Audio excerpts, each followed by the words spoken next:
Hey runners, welcome to the 2021 TCS New York City Marathon 12 weeks out chat. This is a little series we've been putting on, so thank you guys for joining us. Today we are joined by some amazing guests that are going to help you get to the start line healthy of your marathon. So we have Coach NYRR, Coach Lawrence, and we also have New Balance Trackster, Tessa. Both you guys, thanks for joining us. Thank you. So Lawrence, tell us a little about your coaching experience with NYRR quickly. Cool. Well, thank you for having me. I've been a coach with NYR for the last 2 years. I've been running races with NYR for the last 8. This is going to be my sixth real New York City Marathon. I've done 5 in the virtual, so this will be technically maybe my 7th. And I am also an in-person coach. I coach the Central Park GT interval and tempo Tuesdays and Thursday evenings. That's awesome. Thank you so much for joining us. And Tessa, you're a New Balance Trackster. Some people might not know what that actually means. So kind of tell us a little about what the meaning behind Trackster is and what you do for New Balance. Yeah, of course. So my name, the New Balance Trackster, is kind of our fancy way of saying a tech rep for New Balance. Most brands, running brands, have tech reps all over the nation, and we call ours Tracksters based on the first shoe created at New Balance was called the Trackster. And my position is basically being the boots on the ground for the brand. I cover a territory in the Carolinas, so North and South Carolina, and then I do a touch of Virginia. And I go around and I visit all the stores. I do grassroots marketing. I also do digital marketing from COVID-19 now. I'm also doing PR and pop-up events, race expos, anything fun, you name it. I'm out there doing it for the brand. Anything fun. That sounds like an amazing position. Thank you both for joining us. I am Coach Steve, and all three of us can guide you through how to get to the start line of the TCS New York City Marathon. Nice and healthy, because that's the number one goal, to get that start line healthy. We're going to focus on 2 main topics of this conversation. One is nutrition, and the other is kind of gear. But I kind of want to start off, first off, if you're watching this, I want you to write in the comments, 1, where you're watching from, and 2, is this your first TCS New York City Marathon? We're going to give you guys some shout outs in a little bit. Let us know those a little bit in the chat, and we'll get those a little bit later in the show. So let's jump over to this conversation we're about to have. So we're 12 weeks out from the 2021 TCS New York City Marathon. So before we talk specifically about nutrition, nutritional best practices, gear, and training, and of course, all of the runners' questions, I want to talk about where we should be within our 12-week journey. So Coach Lawrence, you're coaching many runners, as we mentioned. Where should runners be 12 weeks out from the marathon? So if you're 12 weeks out, we're a good part into the training. If you started in a really early plan, it's like 20 weeks. But if you're actually going to start right now, it's still a very good time to start your training. If you have been training and are a different part of your plan, again, I also want to stress that everybody is sort of unique and everybody can have a different plan. So don't feel like you're missing out or you're behind. If you're just starting now, it's still perfectly fine. But speaking in general, myself, because I train year round, I'm in my sort of beginning to peak my long runs. I'm doing about 10 to 13 miles on my long runs on the weekends. I'm also running about 4 or 5 times a week during the weekday. So because of my own sort of training, I'm always running around year round. But specifically for the marathon, I am beginning to sort of ramp up. I will be hitting even longer runs in about a month. So this is really the 12 week part is really sort of the start of where you're building up the longer endurance aspects of your training. So you should be going through your aspects of building up your cardio, increasing your adding to your speed workout, your interval workout, adding to your hill training. So it should be very, very robust at this time. And in your 12 weeks out, you should have a quite diverse amount of different types of running. Your coach may be telling you to be doing tempos at different intervals, maybe making them shorter, maybe making them longer, making your run times, increasing your run times if you're running by time versus by miles. So also, if you don't have a coach and you're just sort of pulling, a plan from the web, it's something to kind of consider that this is, not for everyone. So one of the things that I would highly, highly, highly recommend if you're a new runner, if this, especially if you're first time marathoner, to look at getting a coach. The NYRR, if you look at Run Coach, the training program, it's an excellent, excellent program where they pair you up with a coach one-on-one.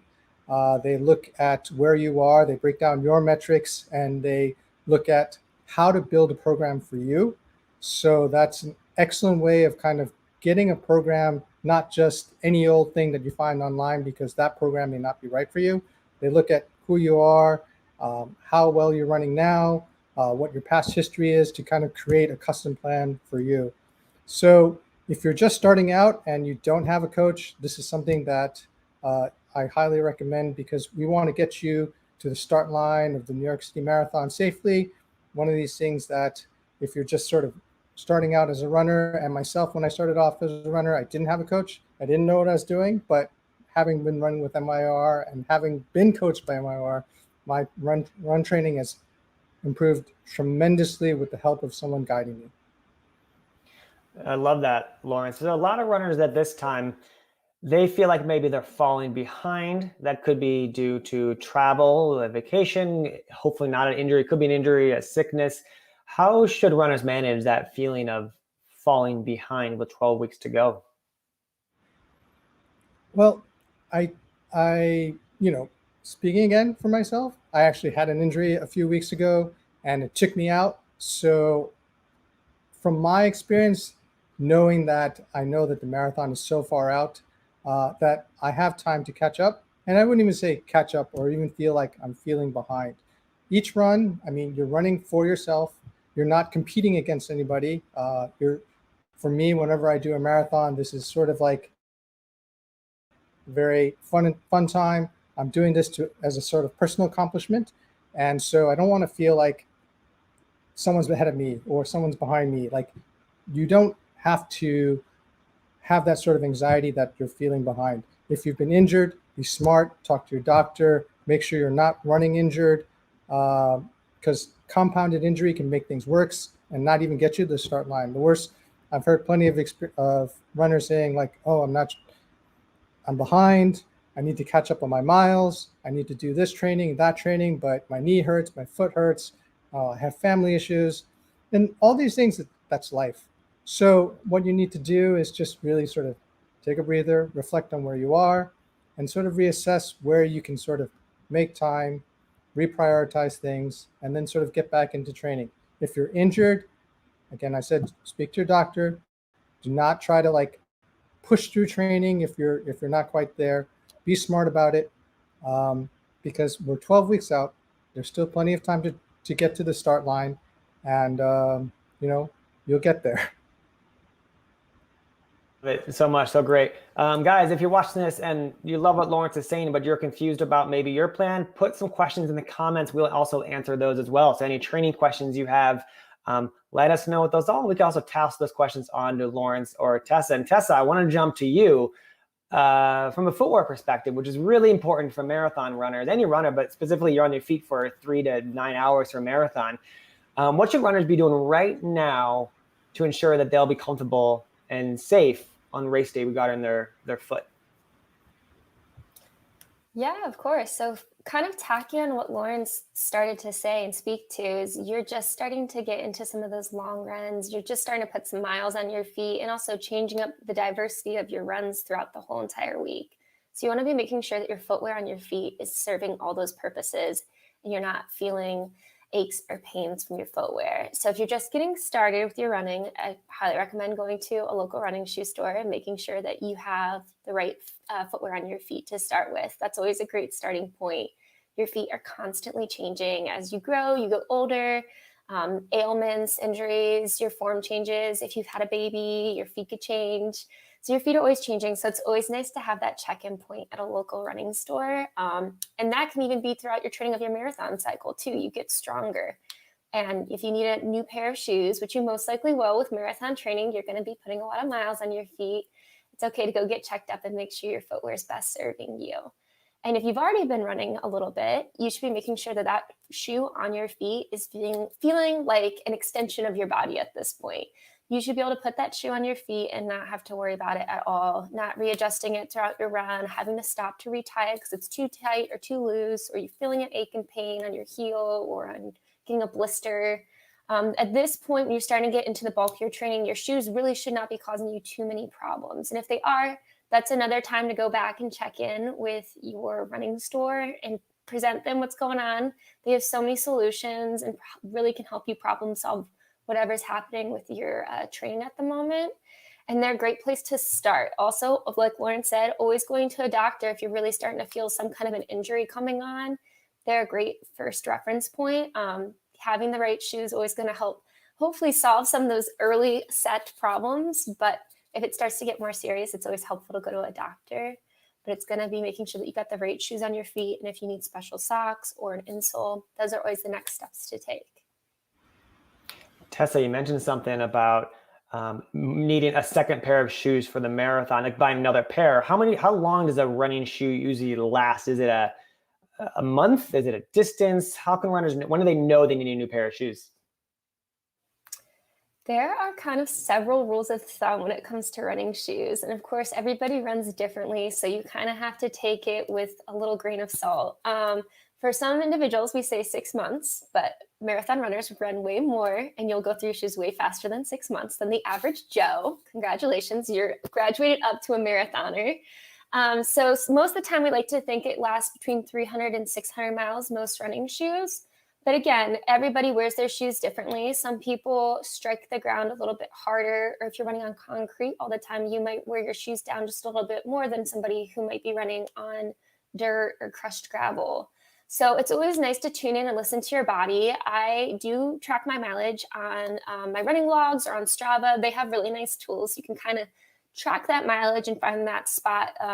Do your research, figure out, oh, this is when they kind of start to break down for me. You can kind of start to see that trend happen over time. But also, it's always just nice to be like, how are they feeling? Do your shoes feel burnt out? Do they feel flat? If you go into store and put on a new pair and you're like, wow, these shoes feel so bouncy, then it's probably time to retire your old shoes. It's definitely going to be based on feel for you as the runner is the first point of check-in. And then if you can start to get really diving into the details with the numbers and figuring out what works best for you, each runner is different. That's the big thing. So never compare your footwear to somebody else's footwear, because how you run is completely unique to you. So it's always nice to know that. But yeah, mainly start with feel and then maybe try to track it with a mileage tracker or something like that. Good idea and good advice for those runners. I remember when I first started running, I put the number of miles I was per that shoe on, like wrote it with a marker on my shoe. And then like when I got to 400 miles more or 900 miles more, I would change it. Now I love that there's trackers out there that do it digitally for you. So a big help. If you guys once again have any questions for Coach Lawrence or any gear questions for Trackster, Tessa, let us know, put them in the chat. I want to get to these shout outs because some really good ones and some questions. We have JM from Chicago, 3rd TCS New York City Marathon. We have Dasila from Texas. This is her first marathon ever, so congrats. And Angel, New York, first time. We have Liz, she's from New Jersey, and this is her first one. Linda from Minnesota, her 4th New York City. We have Ira from California, first time. Beth from Boston, first time as well. Marshall, Brooklyn, first time as well. So a lot of first timers running this race. Jamie from Madrid, Spain. This is the 2nd in-person New York City Marathon. And we have AFP, not sure how to pronounce that, 2nd virtual marathon. I live and train on Long Island. It's a really good shout outs. Thank you guys for watching. Some questions for you coaches on the chat right here. Lawrence, we'll go to you for the first one. Rachel asks, what kind of difference in pace should my first time marathon expect on race day versus their training paces on long runs? So talk about the pacing of long run versus marathon pace a little bit. Okay. So the part of our group training, we talk about, we train at effort. So RPEs, this is your perceived effort. And we do, one part of our training is we do these tempo runs and these interval runs. So, and then there's also the long weekend long runs, weekend long runs. So obviously the tempo runs and your interval runs are much quicker and your long runs are slower. So if you listen to sort of different coaches and different actually professional runners, their training runs are actually slow. So what they are doing is they're building up their endurance so that they're running comfortably, able to do that distance. They're not running marathon pace on their training runs. So there's a run slow, race fast. All your long training runs, I can't exactly say, all right, you're running a 10-minute long run, and then your marathon effort should be a 9-minute. It doesn't really work that way. It should be the sort of perceived effort and how your sort of body feels. So usually, if you were to take in time consideration, I would easily say your long training run should be about a minute slower than sort of your marathon pace. There's not exactly a science to it, but your long runs should really actually be relaxed. You should be able to do those very comfortably. And then when the day comes for your marathon, you should be able to go a little bit faster, and you're racing at race pace. So there's no real specific science to saying your time is this, and then this is what you're supposed to be going at. It's really how your body feels at the time when you're doing your long training run, and then race day, and how your conditioning is. That makes sense? Olympics. After Molly won bronze Olympics, I remember looking at her Strava, and I saw her last long run was 7:30 per mile for that 22 miles, whatever. And her marathon Olympics bronze was 5 minutes per mile. So you can definitely see how slow she went out there for those races. Definitely those long runs should be slow. Also, it's a race. I always say if you're doing fast and long, that's a race. Otherwise, you're going fast and short or long and slow. So definitely some good points there. Let's go to you, Tessa. We have a question about shoes, which is a really good question. Jackie asks, when should I start breaking in new shoes for the race? That is a really great question. I always like to try to keep my race day shoes fresher than my other shoes. I would take my race day shoes out for an easy run and maybe bring them in for one of your long runs close to your race day. And then I would just set them aside. Know that they're broken in. You found your sweet spot with them, but try to keep them as fresh as possible so you feel really good and you've got that little race day magic happening. So I would try to keep your race day shoes as fresh as possible. The big takeaway is you never want something new on race day. You want to practice. You want to have this like little dress rehearsal kind of experience right before your race to make sure all your gear checks out and that you're good to go. No surprises. But yeah, try to keep those shoes as fresh as possible. Get 1 or 2 runs in them. Make sure they're good. You found the sweet spot and you're just set them aside. Similar question, but make sure your answer stays the same. I'm assuming Aaron asked a question for shoes. How close to a marathon should you get new shoes so they're not new? Yeah, I mean, when you start getting into that training toward the end and you put away some of your really long runs, that's probably your ultimate test. It's going to be the closest experience to your race day experience. And that's the big key takeaway with your footwear. You want to make sure it can hold up for those long miles, especially when you get toward the end of that run. So if they can make it through your long run, then they're going to be perfect for race day. They're going to carry you home through that whole 26.2 miles.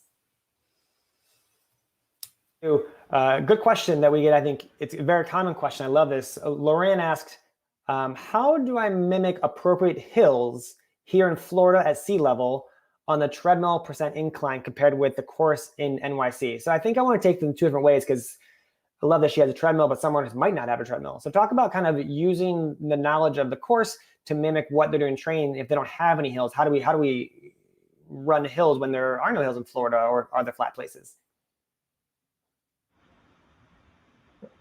Well, that's actually a really, really good question. I get asked that quite a bit because when people ask me about the course, the first thing I say is start training hills. So the course starts off going over the Verrazano Bridge. And it's a really nice, easy incline. People kind of tear off on that, which you should not do. They'll never go out hot. Never go out hot. Anyway, going back to the original question, if you are on a sort of a flat terrain like in Florida, what I've recommended is maybe kind of train stairs, walk or run stairs, or find a treadmill that can do inclines, and make sure if the treadmill can be programmed to oscillate independently, if there's a program that it can do, because the New York terrain is very rolling. It's not always flat. There's actually very, very few parts where it's straight out flat. New York is a very challenging course where there's changes in elevations. And we go over, like I said earlier, we go over 5 different bridges. And so it's really, really good idea to find little hills in your area. If you can get a treadmill that will be able to do inclines, anything to kind of get that extra training versus just doing mileage, just doing speed workout, but to be able to train your legs to be able to climb. We have, I think the longest climb is about a mile up, and it's near the midpoint, which is, I think, the 59th Street Bridge. So you've got a long incline as we cross from Brooklyn to Manhattan. And there's another part, well, there's actually several parts that are very deceptively false flats. So there is a lot of hills in New York, and it's a good idea to work that into your training if you are not in the New York area. Hills, there is one that's used in every single town. If you look for parking garages, some are 5 to 6 stories high, and if you go on off chance when cars are not using it, so once again, early mornings, late at nights when it's not crowded, be safe out there. But you can use those to actually go up parking garages, a long hill, you'll dizzy, come back down nice and easy and do it again. So a few reps of those. Once again, safety, safety, safety. Stairs, as Lawrence said. Stadium staircases. So sometimes they'll have a high school or college sporting arena. You can use those stairs as well, which are open to the public throughout the week. Let's go to a question about, Tony asked a question. My ankle gets sore when I train beyond 10 miles. Icing helps. Any suggestions? Lawrence, we'll go to you for the first one, for that first question. I know we're not doctors here, but any advice for when you're sore after a certain amount of mileage? So usually if you're sore, I mean, sore versus pain, those are 2 very, very big differences. Sore is usually kind of coming about, you've worked your muscles quite a bit, which is fine because then it's part of the muscle development and fatigue. But if you're in pain, that's a whole different thing. So let's kind of distinguish the 2. If you're getting pain in your foot and your ankle, it could be the way your foot striking, it could be your shoes, it could be a whole bunch of different things. What I would highly recommend is, if you've got a doctor that you can go see, whenever I have an injury, I immediately go check out and speak to my sports medicine doctor and say, hey, this is the situation. Am I okay? Am I okay to continue running?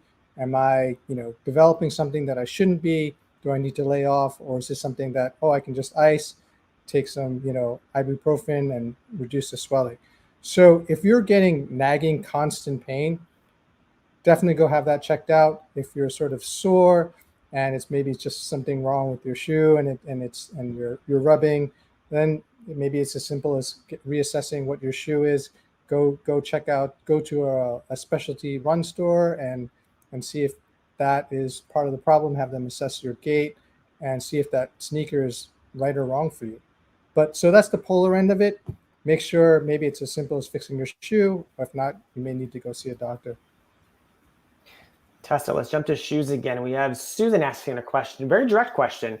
Will the New Balance NYC sneakers be okay to run the NYC Marathon? Oh my gosh, I love this question. Of course. They are technically specialty packs. So they are our regular day-to-day trainers like the 1080 or the RC Elite. And they are just customized for the marathon. So they have some really cool artwork on them. I've seen them. They look amazing. And you can also see all the other apparel on newbalance.com that's specialized for the marathon itself. I actually just wore my tank top this morning for a run. But they are good to go if you've run in them before, if you're familiar with the model of the shoe. Yeah, they work perfectly. That's an awesome question. I love it. I saw those shoes online. I was like, I want one of those shoes just like for my own walking around. They look really cool, really stylish shoes. I'm assuming though, nothing doing race days to practice with them, correct? Make sure you've worn them a few times. Of course. Yeah. You know, you want to keep them pretty and clean, but you do got to get a little dirt on them. Just don't run when it's raining. You know, just do a long run in a nice sunny day when it's not raining, and don't run on trails, and then it'll nice and clean. Yes, of course. Let's jump to this next question. Then we'll go back into our run and show about nutrition. Lawrence, a runner asked Vincent goes, what tips do you have for conquering the mile 20 wall?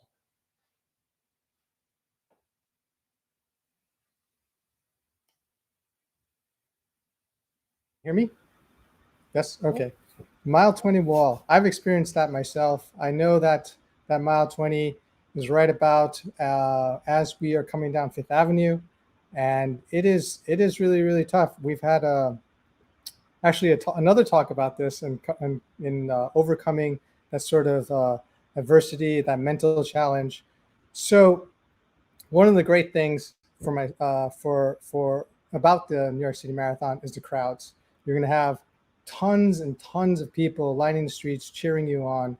And one thing that helps me, and this is like my mental game, is I know that's exactly where it's tough for me. I know that it's great to be able to see some friends, get me through that push at the end. So for me, mentally, I'd love to see my friends in that area getting that sort of like cheer on. And also the physical aspect of getting through that aspect is nutrition and fueling, which we'll kind of get into next. So make sure that you're well fueled, that you've got your nutrition game going on, that you're strong and physically active and ready to push through those last 6. I know in my mind, when I get to that last 20, I've got 6 more to go. And for me, that 6 is a loop in the park, because Central Park is a 6-mile loop. So I know I'm going to be done. Just get over that hill and get it done. So yeah, that 20-mile wall is a tough one for me. Just having friends and family there, getting nutrition right will get you right through it. It's not that hard. I've done this a few times. The first time was very difficult. So as runners continue to build up in mileage, they'll recognize that the long run is the core component to their weekly training and almost one of the most important runs of the week.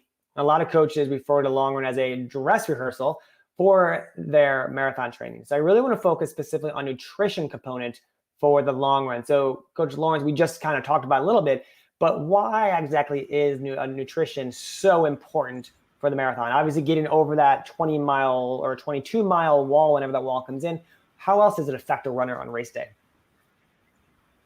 Well, nutrition is so important overall in your training, your overall diet. Again, we're not nutritionists, but overall, we should be talking about and eating healthy for our training. We're going to be out there for many hours that day. You're going to get up really, really early. You're going to have to get a ferry or a bus or however you get to the start line. And it's not going to be your typical routine. You're going to have to prepare yourself, what your breakfast will be, and how you're going to feel yourself for the rest of the day. So it's really important as we build up in your long runs to work on that nutrition, work on your diet. You know that you're going to have long runs, and how do you fuel for those? Because you're out for many hours and you're not going to be able to eat like normal food. You're not going to be able to sit down and have lunch or, have breakfast conveniently and just keep on going. So to prepare for that, you need to now work on your diet throughout your normal life and how that will affect your training for the next day. And so for myself, I eat lean proteins. I have a lot of greens. I have a lot of carbs to conquer those like long miles. And I also practice my nutrition consumption on those long runs, meaning that I have a specific fuel that I use, that I I'll carry a water bottle. I'll carry a specific energy gel. Sometimes I use honey stingers. They're, different things for different folks. I don't want to say anything one specific because people eat different things, and I don't want to tell you to sort of follow one. This is where you really need to practice on your own what your long running nutrition will be. Now we're 12 weeks out, and if you haven't started that, this is the perfect time to be doing it. You should be trying different things, seeing what works for you. Don't try anything new race day because that's the worst time to do it. Just start picking up different sort of nutrition elements that you can practice with. You can see that, all right, if I'm trying this one gel, this is good. If I'm trying another gel, this is not good. So you see how your body reacts when you're out there for a few hours and saying that you may get GI issues with this, you may not get GI issues with that. So your body becomes conditioned throughout the weeks, and you know that this is what's good for me, this is what's not good for me, and you work with that. And so that's very, very important that you fuel, and because it's a long race, it's a long day. You may not think of it now. You get up very, very early, and you're in the corral for quite a while before the race starts, and you're on the course for quite a long time. So with nutrition in mind, we have a really good question from Aaron, which I'm sure is also on other people's minds. I've been running with a handheld water Gatorade. I'm running with a handheld and water and Gatorade are in it due to the humidity. Should I run on a race day with one or forgo due to the many drink stations? I'll actually start with Lawrence, but I want Tessa, you also chime in kind of what your experience is for this. So once again, water stops when you're used to training maybe with handheld water bottles. So what's great is that you can carry that. Some people like carrying these things so that you have your own personal fuel. I think that's great. If you're used to your own sort of blend of Gatorade or whatever drink, carry that. That works for you. Don't change it. If I know the marathon will have water and Gatorade stations, if you are okay with that, fantastic. I know that the marathon will not allow backpacks, those water packs, so you cannot bring those. If you are okay with carrying a water bottle, fantastic, good for you, more power for you. Train with that, and the race will be fine. If you don't like carrying the water bottles or can't carry the water bottles and Gatorade and water is okay for you, you're going to be perfectly fine too.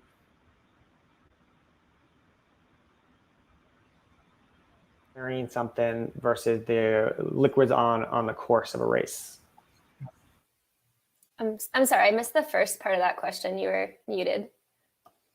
Oh, sorry. Yeah. Back to the runner's question was they carry a water bottle and Gatorade with them on their long runs. Should they keep that up? We always say nothing in race day with clothing or with their race strategies. Should they continue that? Or do you think, forego the water bottles and stick with what's on the course? Yeah, I think you can honestly go either way with it. It's awesome that you're already training with something on hand and you're using the fuel that they will be providing you on the course. That is always really helpful. Myself and my older brother, who also runs marathons, generally look at what's going to be supplied by the marathon because that is there to help you and hopefully so you don't have to carry something on body. But I do know a lot of individuals like to have that in hand for any emergency. But you also possibly are carrying cash or your car keys in there, or some people have their phones so they can find their family members afterwards. So that device also serves other purposes than just keeping you hydrated. It might be your storage for race day. So you can have that, or you can forgo and find other options for storage and keep your keys on body with a pair of shorts or a top that has pockets. And you can utilize what's on course. But again, nothing on race day, but it sounds like you're already kind of set up. You're training with the Gatorade and the water that they're going to be providing you on course. So you should be set up for success if you decide to not have that handheld on hand. How are you going to get a subway or the cash or the phone? So something to keep in mind with the runners as they finish that race. Another really good nutrition question from Ellen. We'll go to you, Lawrence. Ellen asks, long run nutrition, how many carbs and how frequently should we be consuming while running? I know this answer is going to be, it depends, but I want something else than it depends, Lawrence. Give me, what are we looking for when runners, obviously it is going to depend, but what are we looking for in terms of helping us run out What are they taking? What's a general kind of statement we can let this runner know? Did they say how many carbs we should be taking? Yeah, it was how many carbs and how frequently should we be consuming while running? Okay. All right. So again, like I said, it sort of depends. But for my race day, like basically any sort of race, long or short, I usually do some carb loading 2 days before. And there's no, everybody's different. It's what your body is used to kind of burning and what you need as fuel. I do not take as much during short races, but for long races, especially marathons, I do carb loading 2 days before. Again, that's worked for me. I've done it a few times, so that's my trick. For fueling actually on race day for nutrition, again, everybody is a little bit different. I usually carry a number of different sort of gels or fuels, and I consume them either 5 to 6 miles. And that's for me. Some people consume fuel by time. There's like every hour, every half hour, every 5 or 6 miles. It's sort of dependent. This is where, your practice on your long runs is really, really important. For me, my body metric is for like half marathons. I always know I take one fuel at about 6 miles. So that works for me. This is the time, 12 weeks out, you should practice. See if you need it every 5 or 6 miles. See if you need it every half an hour. This is the time to kind of test it out, find out what works for you. Sometimes maybe having too much at a certain time, you got to bring it back, or not enough. Oh, 6 miles is too long. I need it in 4, or half an hour is too short. I may need it at 45 or an hour. So this is really sort of, again, independent, depends, but test it out now. This is a great time to figure it out and see what works for you. She asks, I'm assuming that can you recommend how often you should take an energy gel for a 4-hour marathoner? The last time I had one every 45 minutes. Is that kind of on par with kind of what you're thinking there, Lawrence? Every 30, 45 minutes, but once again, depending on how the long runs are going? Yes. Yeah. That's about right. About, 5, 6 miles, 45 minutes, bang one out, and then keep it going. As long as it's, as long as it keeps you going. One thing that I have learned, some of these things have like caffeine in them. I've tried it where I've done all caffeine, and by the end, it really did not make a difference to me.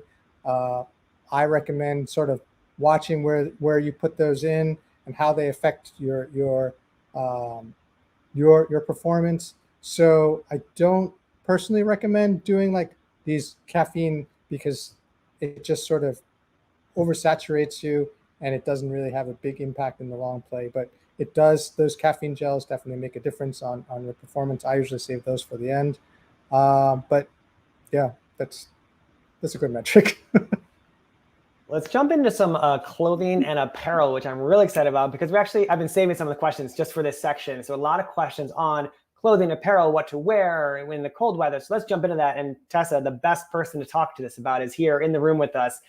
So most runners have been weeks into the training. What should they be looking for in their runs to determine if they are in the right shoe? We spoke about it a little bit before, but I think a lot of runners just tune in now. So with their shoes, what is the best way to make sure you're in the right shoe? Yeah, of course. So the first starting point is you want the shoe to feel like it's just an extension of your body. You really shouldn't notice it when it's on your foot. You really shouldn't notice it on your long runs. You should not be seeing blisters or rubbing marks happening with your running shoes. If that's the case, it might not be the right shoe for you, or you might just need to fine tweak it. It could just be the runner's lace you have to do or something like that. But your shoe should be the least of your problems on race day.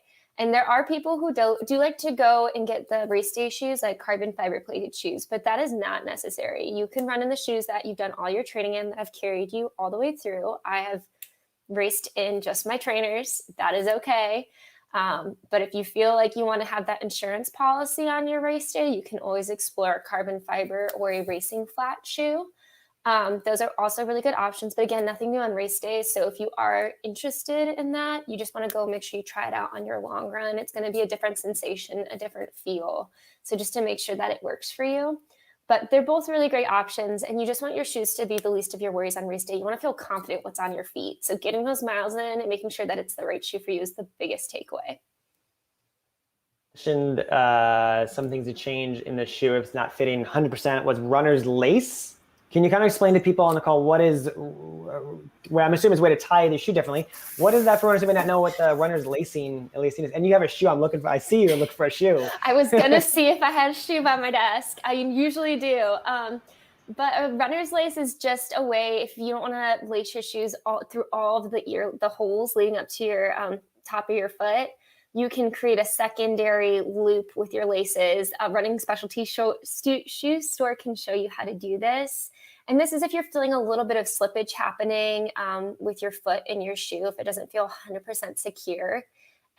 This is a really great problem solve. It's like just finding that sweet spot for you. If that last hole is too much, but the second to last hole is not enough, you can make a runner's lace loop and then lace your shoes up. And that tends to be a solution for some people. Running specialty shoe store can show you how to do that.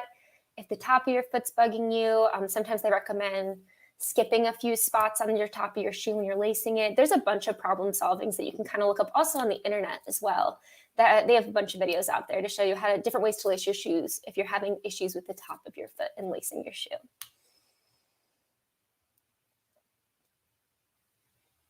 Well, for a second here, how do we know when the right apparel come race days? Should we look for something different in apparel than shoes? Kind of talk about that for a little bit. Yeah, I think to start with for apparel, find something that's going to make you feel confident and going to make you feel like a superstar on your race day. You want to feel fast. You want to feel really cool. It's your day. You're running 26.2 miles. So it needs to be whatever that makes you feel good on race day. There is no rules. You do not have to be in the short shorts and the singlet like the pros. You can be in whatever makes you feel comfortable. That's the starting point. Also, you kind of want to stay away from cotton. Most people will go out and buy a running shirt and bottoms, and that's going to mainly be a synthetic fiber. Those are going to be by any running brand. They sell a variety of pieces of apparel. But the big takeaway with these brands that make apparel is that the synthetic fibers are most likely going to help wick away moisture, keep you cool, keep you dry for as long as possible. This t-shirt I'm wearing right now, like I could wear this for race day. It wicks away moisture. It keeps me cool. It's going to eliminate chafing points too as well, where sometimes cotton and natural fibers are going to hold on to that moisture. And, halfway through your race, you're going to be soaked in sweat and you're going to be uncomfortable, where this is going to eliminate some of those problems for you. So that's a big thing, is just to invest in a nice shirt and top that's going to kind of serve that purpose for you, because we are out, myself and you are out on the road for a long time. So you want to be comfortable. And especially for ladies too as well, you have another piece of apparel you have to worry about. That's your sports bra. You want to make sure that sports bra has synthetic materials and doesn't chafe and supports you well. Because if that doesn't fit you right, that's going to be the first thing to go, and then it'll be the apparel. So it's making sure that all your pieces come together, test them out on that long run day, and make sure that they're serving their purpose by keeping you dry. About as the seasons change in the next few months in terms of apparel, are there items we should be looking at coming up to November when it's typically chillier in New York City than it is now? Of course. So November, a lot can happen from now to November. So some things we might not have top of mind right now are layers. We're not thinking about gloves. We're not thinking about ear warmers. And you don't have to just right now, but start to look toward that as we're getting closer to race day. Are you going to have a pair of gloves that you're going to throw to the side of the race course and not think twice about saying goodbye to them? Or are you somebody who likes to hold on to your gloves? So you might want a piece of apparel with pockets or some way to store those gloves on your body so you're not holding on to them the whole time, because that's a long time to worry about that piece of apparel. Are you somebody who likes to run with a hat or ear warmers? Do you overheat with that apparel item? Do you know if you can get to the first few miles and you'll be good to go? Or again, invest in a piece of apparel that you have no problem taking off and throwing to the side. I know most major marathons, they donate that clothing left behind to some charity or a shelter. Other things to think about too, and we have witnessed just recently with the Boston Marathon, sometimes it's 40 degrees and rainy and cold and miserable. So if you start to see that forecast 2 weeks out, it's starting to look pretty rough. Do you have a raincoat or a windbreaker that might be able to serve that purpose for you, or something that you would feel confident in wearing? And it's not too late. If you're 2 weeks out and you see that forecast is starting to look a little questionable, you can go and explore a piece of apparel and test it out. It doesn't need to be a last minute panic run. You just need to make sure you've got an arsenal of what you feel comfortable racing in for day of. But those are things to start to think of as you start to get a little bit closer to race day. So those extra pieces of apparel you might need for that colder weather. As a coach, we always tell runners, if it's long run and it's raining outside, as long as it's safe, do that long run, because it might be raining on a race day. So you get used to that rain jacket or that baseball hat or that visor. Any conditions out there, if you can do training, come race day, you can say, oh, I did that before and I wore this and it worked or didn't work. You can make those changes from your past knowledge. We have a few clothing questions or running apparel questions. We have Silvana asks, question for those training in warmer climates, Florida. Any tips for preparing for the cooler temperatures besides multiple layers to shed? Yeah, I live in Raleigh, North Carolina. It is very hot and humid as well, so I'm right there with you. Probably even hotter in Florida right now. It's always key to just make sure you know what you're getting yourself into. Unfortunately, unless you're going up north for special training to simulate yourself with the cold weather, it's going to hurt just a little bit. But knowing that you at least have the right pieces of apparel to set yourself up for success is key. It might be a little bit hard to find down in the Florida stores. They don't always carry the really cold weather gear because consumers don't normally need it down there. But you can always do your research online and find a piece of apparel that's tried and true. You cannot go wrong with any running brand. They generally make the stuff that's going to last really well. Very technical pieces of apparel. I would say that's your best starting point. But yeah, it's, you can run in some really cold AC, but it's probably never going to be as close to what might be on race day. But just making sure you get out and try to run on those bad weather days when it's safe is always going to help you out and make you stronger as a runner. But we can always just prepare.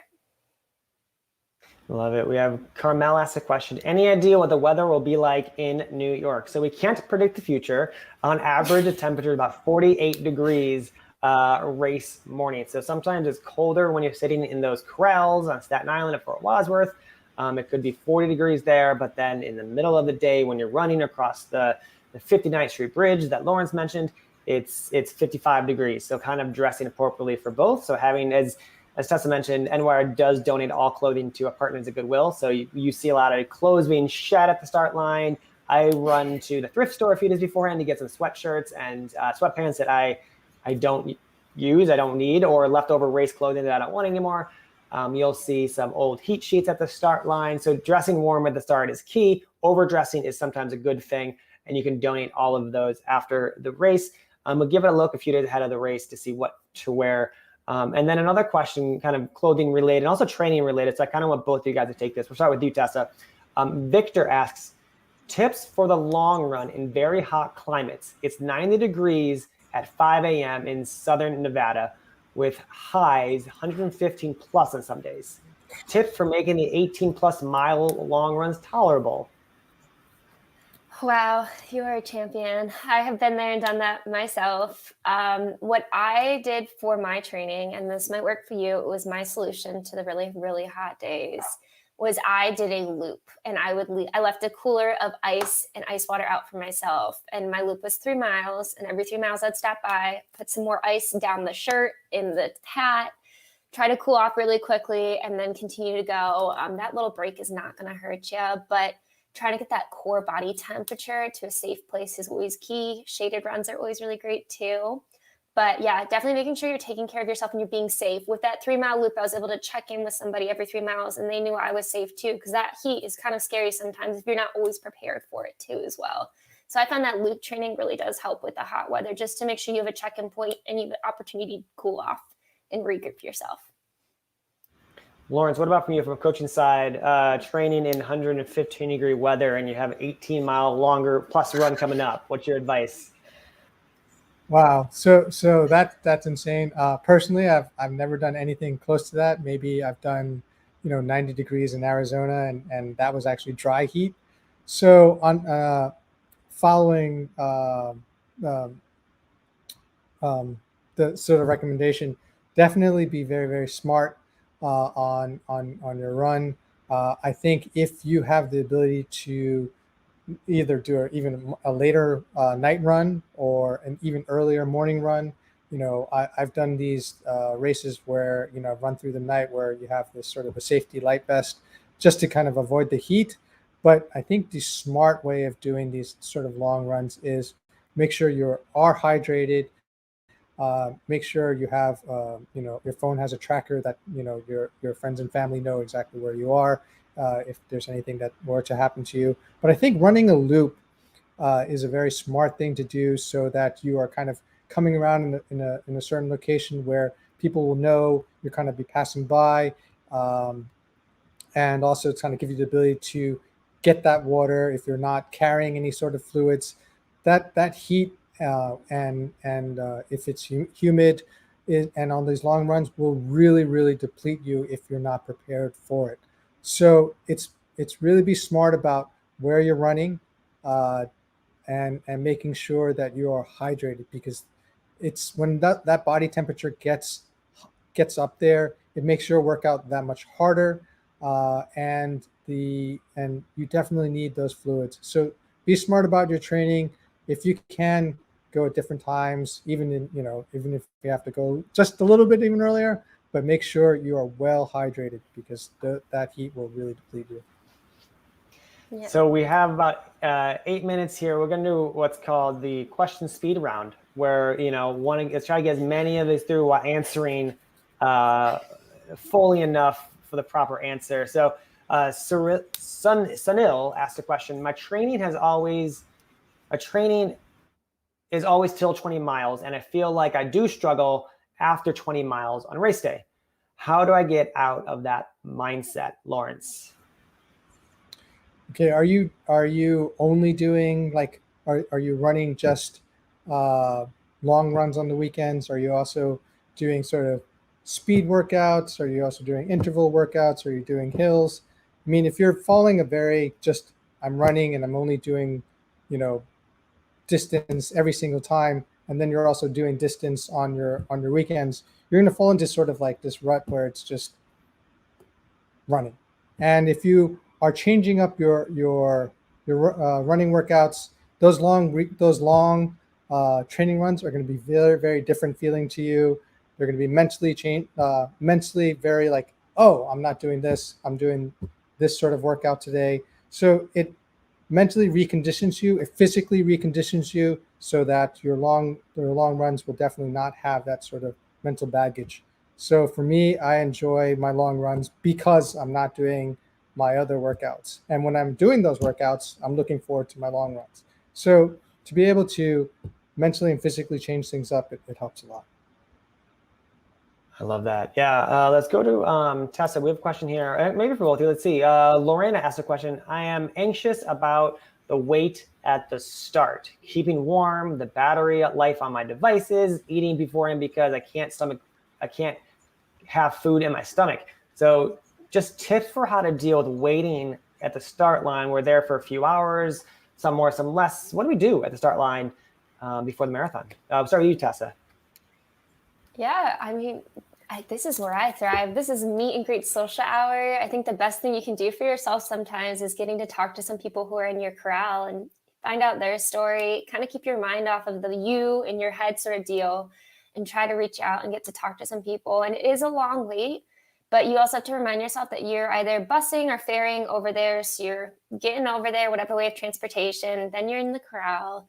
And again, you can always overwear layers and peel them off going to the thrift store or to your Goodwill or whatever. Or if you've got some clothing that you are fine with throwing away, you can always wear as many layers as you want to and then ditch them at the start line. So never feel like you're overpacked to get to the start line.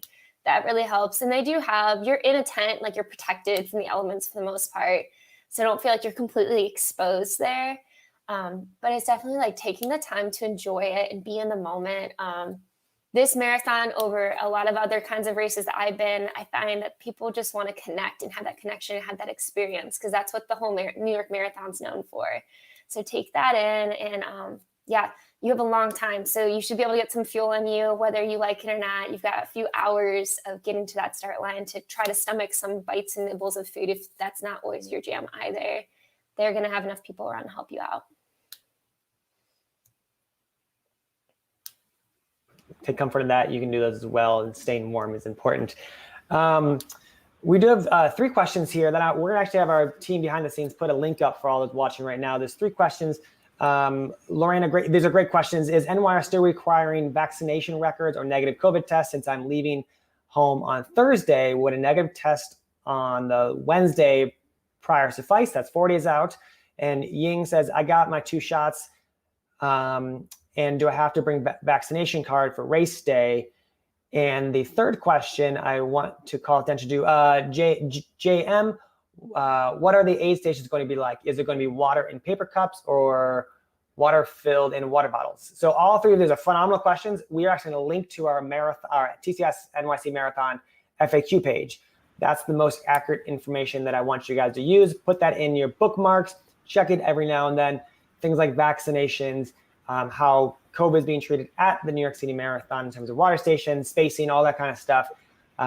Things that I might say might be already outdated because, as we know, things are moving rapidly fast in these times. So check that link, save it. Hopefully, I believe all those questions are answered as of now, or they will be updated as we get closer to the race. And we work really closely with city and state officials and health officials to make sure everyone is safe. So to Ying, Lorena, and JM, hopefully that link will provide some answers. You can also email our help@ny.org crew. They're a little backed up right now, but they'll get you your questions if they're very specific on your situation. I think, Lorena, you have very specific questions. Definitely message them if you want further answer to that. Lawrence, let's jump over to you. We have a question from Stacy. She says, as an older runner, time on my legs for running has to be reduced. What is a good ratio between bike time and run time? Bike time? Like cycling? Yeah, I'm looking for like cycling. I'm assuming they're cycling to lessen impact while running, go to cross training. So is there a certain kind of, biking 3 days a week and running 3 days a week with 1 day rest? I'm sure it depends, but what is your kind of take on that? Okay. So I'm also a triathlete, so I do a lot of cross training. I swim and cycle and run almost every single day. I love cycling because it really helps my running because it still works the legs, but different muscles. I cycle about 3 times a week, and I run about 4 or 5 times a week. So there's really no specific like equals to equals. I think do what's comfortable for you, but I think cross training is an excellent thing to be doing to complement your running. So great, more power to you, and you're definitely going to get much stronger with your running by doing that. I will always plug Meb Kufleski when this question comes up, because during his last professional years, he was, all the older runners at the race. And instead of running the 6-7 days a week, on those easy run days, he actually used the elliptical. That's kind of like the elliptical machine, but it's one that you use on the streets. So you see an elliptical. So instead of doing a 4-mile easy run, he did that elliptical and only ran on the tempo runs, speed days, and long runs. And just because he realized that's how his body will recover faster. So this cross training, as Lawrence mentioned, is a really good way to stay healthy and get the heart rate up and lower the intensity and the impact on the body during those runs.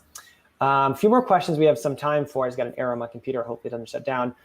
We have a question. How many miles should we have done at this point, Coach Lawrence? Once again, generic kind of open question, but we're looking for mileage at this point for most runners. Oh boy. So again, that's so open. If you are, if you're 12 weeks out and you started a 20-week plan, you're about maybe, actually, I'm about 25, 30, 40 miles, depending on where I am. So it really sort of depends. If you're just starting out, this may be a lot less for you. So there is no right or wrong. But if I'm running during the weekday, 10, 20 miles, and I'm doing a long run of like 13, 15 miles, I'm averaging about 35 to 40 miles, depending on where I am. But you may not be there. Your training may be different. So there's people that are already running 50 plus miles. So it's don't worry so much about the specific amount of miles that you're doing, worry about your overall training and how you're developing for that. And then our very last question we're going to get to today, we are running out of time. We have Linda. Lawrence, I'll toss one to you again. While training with heart rate and I come upon running hills, should I slow down to keep my heart rate in the prescribed zone or let it go higher, knowing it's because of the hill and it'll go back down afterwards? So if you're running specifically heart rate, you should slow down. I mean, that's really what your target is. Then you know that obviously your hills are going to be pushing you a little bit more. So your heart rate will drive up. If you're running by effort, again, you're running by effort. But if you're running specifically heart rate, it's okay to slow down, get that heart rate back to where it needs to be. So it really, again, if that's what your training calls for, you do that. You don't really need to push up and then let it kind of calm down, because then it just spikes, and then you're going to have to slow down even more to bring that bring your heart rate back down to normal. So keep it regulated. Work on that heart rate, because I know speaking for myself, I work on that, and it's a really hard thing to do. So good on. Love it. We are out of questions, but it's some shout outs here before we wrap up. Roger from Chicagoland. I am from Chicago, so I really want to get you in there. Roger from Park Ridge, first New York City Marathon. Stacy from Texas, ran NYC in 2011. So welcome back. Good afternoon to Susan. We have RJ from Kendall Park, New Jersey, where I live right now. Second marathon, I think marathon or New York, I'm not sure. Lorraine, you mentioned a lot of comments today, which is great. I want to give you a shout out from Poolside, Florida, first live race and did 2 years virtual. So I'm glad you're joining us in person this year. And last but not least, Sylvia, New York, first time. So thank you to all of the runners who watched this chat. And special thank you to NYRR coach Lawrence and New Balance Trackster Tessa. Thank you both so very much. All the information you presented to the runners is valuable stuff that they'll take with them on the next long runs. And if your question wasn't answered or you felt like you needed some more information from us, check us out. We have our next chat 8 weeks out from the 2021 TCS New York City Marathon, Thursday, September 16th at noon, right here on our Facebook page. So we will see you then. And thank you once again. Good luck, guys.